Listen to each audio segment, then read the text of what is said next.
Flores. Tengo 10 años y estoy acompañado de mi compañera Nicola Alejandra Castañeda Calla, tengo 10 años. y también de... Ana Geraldine Prado Morado y tengo 11 años. Pertenecemos al Colegio San Miguel de Ilave, provincia del Collao, departamento de Puno. Hemos leído y releído las obras literarias y la más bonita y más bonita que nos ha parecido son Los gallinazos sin plumas. Julio Ramón Ribeiro nació el 31 de agosto de 1929. Falleció en 1973 en 1994 por fumar mucho. Le ha dado cáncer pulmonar. Sus obras fueron muchas. Eran Los gallinazos sin plumas, Cuentos de circunstancias, Tres historias relevantes, La de botellas y los hombres, y las novelas que publicó son La crónica de San Gabriel, Los genocidios dominicales y Cambio de guardia.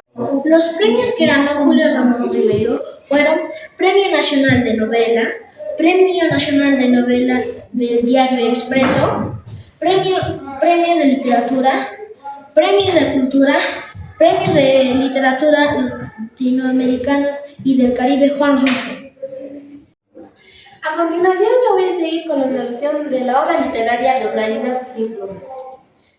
A las 6 de la mañana la ciudad de Puntillas empezaba a dar sus primeros pasos y a esta hora veíamos aparecer a los gallinazos sin plumas, que eran despertados a regañadientes por su abuelo Don Santos y tenían que ir rápidamente a lavarse la cara, agarrar sus latas e irse. Pero ellos no eran los únicos. Había más niños que formaron una pequeña comunidad que se dispersaba por toda la ciudad. Algunos iban a lugares públicos y otros solo a buscar en los tachos de basura. Pero ellos buscaban los tachos.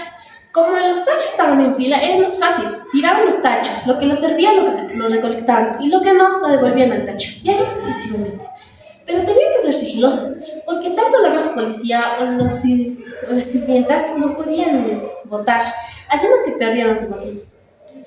Cuando llegó el invierno, Pascual tenía más hambre, haciendo que el abuelo se desquite con sus nietos.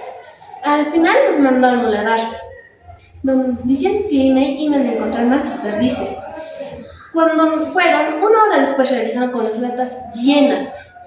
El abuelo Pascual les dijo que tenían que repetir esto 2 a 3 veces a la semana.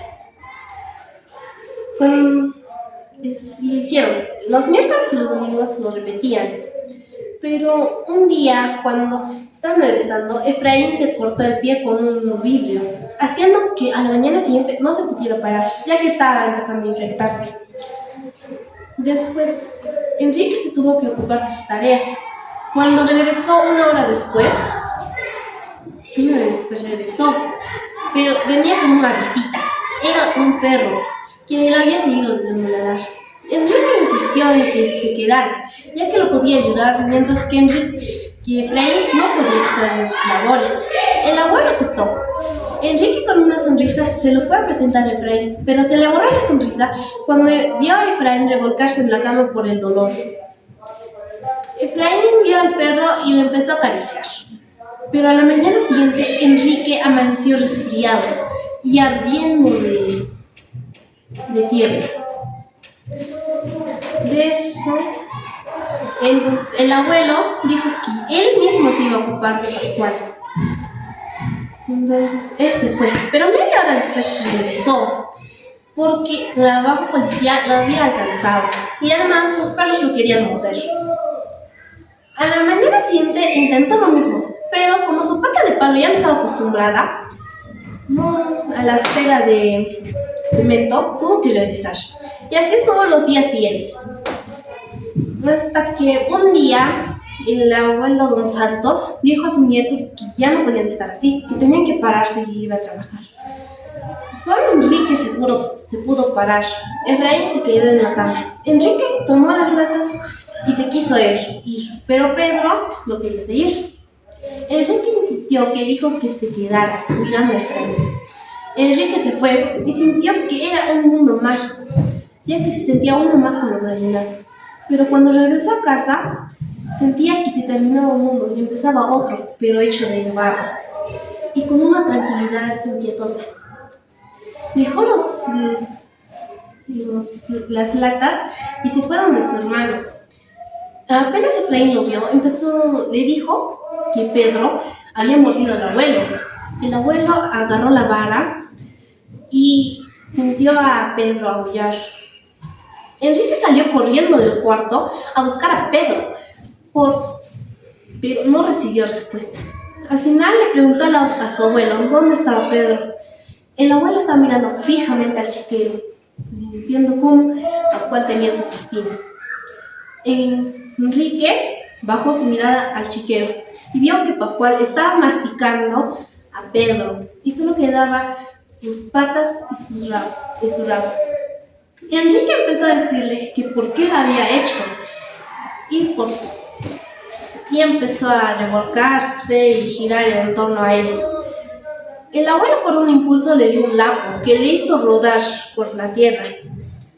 Enrique, por última opción, agarró el palo con el que estaba cubierto de sangre y se lo dio al abuelo, pero después recapacitó y tiró la vara. El abuelo, tipo arrepentido, estaba agarrándose la cara, retrocediendo poco a poco. Cuando su pata de palo tocó el barro resbaló, haciendo que su espalda chocara con el barro, y su boca bien abierta y sus ojos buscando a Pascual, que se había puesto en un ángulo, buscando en el lodo sospechosamente.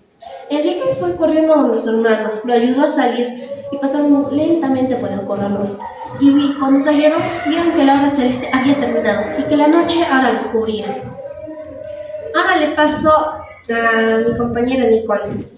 La obra Los gallinazos sin plumas expone la cruda realidad de la explotación infantil y la pobreza en entornos urbanos marginales. Se aprecia la falta de empatía en cómo los más vulnerables son casi víctimas de abuso y maltratados, y incluso en sus propias familias. Compañera Nicole, ¿qué aspectos positivos hay en la lectura? Bueno, compañero Ángel, yo veo en la obra que hay solidaridad entre hermanos y hay adaptación y resistencia contra el abuelo. Bueno, ¿y qué aspectos negativos hay en la lectura? Que el abuelo maltrata a sus nietos y en vez de cuidar de ellos, cuide más de su cerdo.